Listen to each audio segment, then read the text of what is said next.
একটু দেখানোর চেষ্টা করি এইখানে একদম আচ্ছা আপনি এরকম ব্রণের সমস্যা আপনারা অনেকে ভুগতেছেন।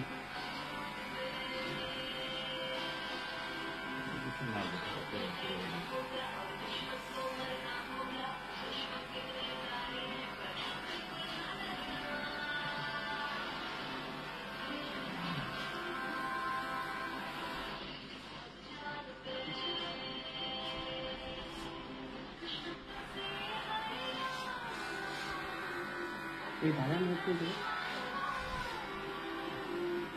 এগুলো থাকতে থাকতে কালো হয়ে গেছে। 40 মিনিট 40 সেকেন্ড হয়ে গেছে। 1 মিনিট হোক। হ্যাঁ ও কত সময় লাগবে? এটা তো একটু সময় লাগবে। কত সময় লাগবে? এই যে একটু ওয়াশ টাশ করবো। তার আধা ঘন্টা তো লাগবে না? পাম দিস না, পাম